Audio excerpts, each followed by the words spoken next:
family.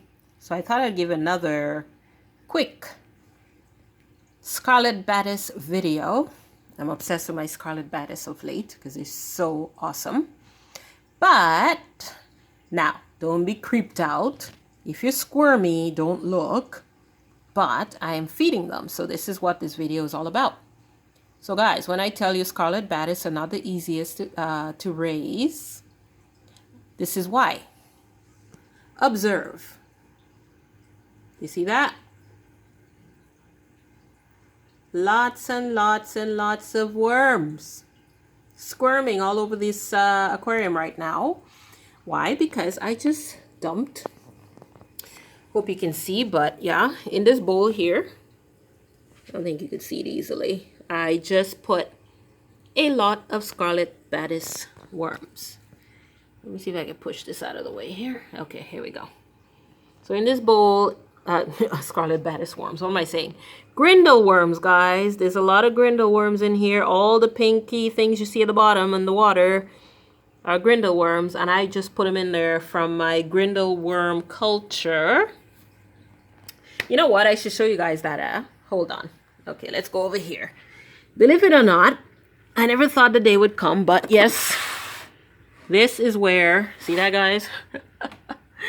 Right underneath my 10-gallon. This is where my Grindal worms live, okay? So, how can I explain this? I bought this little container right here of Grindal worms from the store, okay? And let's see if I can open it with one hand. And this is what it looks like when you get it. You can see some of the worms, they're out because I fed them yesterday. And yes, it creeped me out, but I love Scarlet Badis fish that much, guys, that I'm willing, ignore my feet, to grow in my living room. Yep, worms. There they are.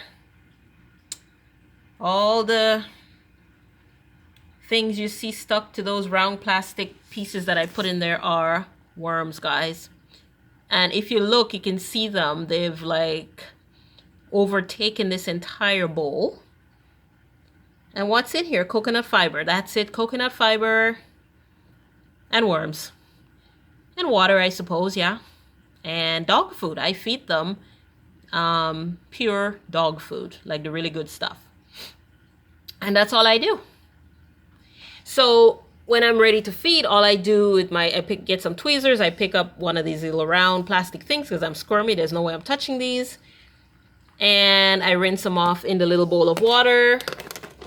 And that's how I feed my Scarlet Badis, guys. And you see on top of the bowl, underneath the filter fiber that I've taped on, are holes. And that's how the worms get air. The holes are covered because I don't want any insects like little fruit flies or anything getting in there, because they will certainly breed in there and cause trouble. So I'm going to put back my Grindal worms, guys, right there, right behind the vase. Yeah, you know you're a fish keeper, not just an Aquarius, you know what I mean? You are a fish keeper when you are growing worms in your living room. Let's go back over to the Scarlet Badis tank, guys. So what I do is I just, as I said, I rinse the worms into some water. And this is actually spring water. Yeah. And I get my little squeegee, what do you call this? Baster, turkey baster that I bought from the dollar store. And this bowl as well. And I just, you know, squeeze them up into the feeder like that. You know, the little baster. And then I just squeeze it into the aquarium. That's it. Okay? That's as much as I deal with the worms on a daily basis. I feed them about once every other day. It seems that's what their pace of eating is. But that's what these beautiful fish here that you see, red, gorgeous Scarlet Badis, that's what they eat, guys. So if you are thinking of getting fish like Scarlet Badis, then you're going to have to get over the fact that they eat live things. squiggly, wriggly things, guys. Look at Mama and Papa. Aren't they gorgeous? And there's a worm flying past them, and he got it. Yeah. Yeah, so it seems like a lot of worms, and it is. But they eat them. And that is how, in my previous video, I have baby Badis in here, guys. If you try and feed this fish pellets or flakes, you're gonna have problems because they don't really like that sort of thing. Some of them outright will refuse to eat any manufactured foods. So you're either going to have to culture your own, like I'm doing, get worms. Get a worm culture, whether it's Grindal worms, white worms. You can also do brine shrimp. You know that I have brine shrimp eggs. I can actually hatch those when I'm ready. Some of the Scarlet Badis will eat frozen foods, like Daphnia. But these guys don't seem to care for that either. They literally only like live foods. So yeah, guys, that's a little update, you know, feeding my Scarlet Badis. Okay. I would show you how I squirt the worms in there for them, but I've already put so much, and then I thought of making the video. But yeah, you can see it's just a small 5-gallon, as I've told you guys in the past in other videos. I mean, look at the size of the turkey baster in the tank, right? It's not a big tank. You don't actually need a big tank to house Scarlet Badis successfully and keep them happy. The tank simply needs to be, as you see here, pretty much a bit of a jungle. They really appreciate a jungle-like setting where they can hide and dart about in and out of things easily. And then they become quite friendly, as you can see. They absolutely just love when I come around. And they beg for food when I come, you know. So there she is hiding back there in the plant. That's what they need. All the algae, all that stuff. I watch them picking through the algae, looking for little critters. I am sure this tank has other critters in there that are food sources for them. Just because I keep the tank a certain way, okay? If you compare, guys, you look at this tank or you look at this tank here, they're pretty pristine in a way, you know? I don't think this is the best Scarlet Badis type aquarium, to be honest, because I don't think there's a lot of food in here other than what I put in. But in a tank, okay, like this, okay, with algae and little things swimming around the water, I'm pretty sure they do very well even when I don't put worms. Although, of course, you still need to feed them, okay? Now, I bet you this tank right here, my 10-gallon, they would absolutely love it. I think they would, because it is a total 100%, I mean, look at it, jungle, okay? I love a jungle tank, what can I say?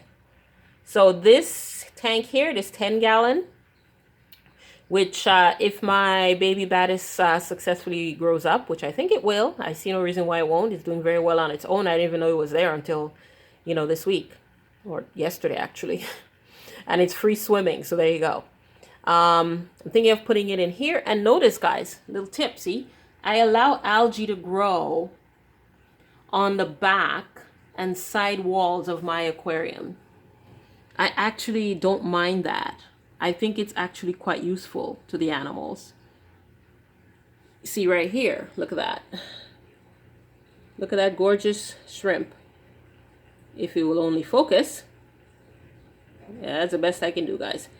Beautiful orange, pumpkin orange shrimp, just feeding away on algae, just eating whatever it finds on the glass, whether it's algae, other critters. You know, I do scrape the front glass just for viewing purposes, but other than that, that's it. It's not a good idea to really strip your tank, you know, because you're depriving the animals of foods that they would normally go after, you know. In some cases, you want the water to be pristine, and the water is pretty pristine in my tanks, guys. I have way more plants in my tanks than I do animals, and that is my secret. If I could zoom in on, I'm trying to zoom on that shrimp. It's not happening. It is not happening. Anyway, gorgeous red, cherry red up there. Or I think it's a Bloody Mary, actually. Yeah. So, as you can see, all the little teeny microfishes are doing very well. They love this type of setting. It makes them feel very safe. Some of my chili rasbors, strawberry rasbors, etc. They're all in there. Oh, look how gorgeous that one is, a chili. So yeah, and a green rasbora leftover from whenever. And my other leftover neon tetra. Been in there for like 3 years, I think. And some, of course, of my baby shrimpies that come in all sorts of colors, of all sorts, guys. So yeah, tip, keep your aquariums planted thickly, fully, lusciously, okay? And don't scrape every single thing from the tank. Leave some algae, and you can end up with baby badises.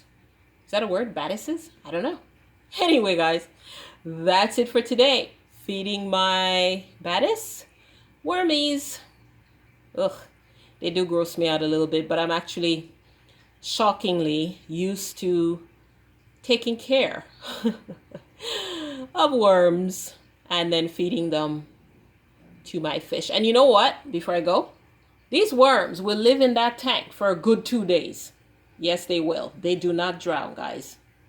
They do not drown. I've noticed that. So if you fed your badis today and you went away for a couple of days, I think they'll be perfectly fine. You don't have to worry about feeding them. That's it, guys. If you like this video, give me a thumbs up and subscribe if you haven't. I've got way more fish videos coming up, guys. I love aquariums. I love fish. I'm passionate about aquarium keeping. It is such a wonderful hobby. Very rewarding and beautiful. And then you get babies. Take care, guys.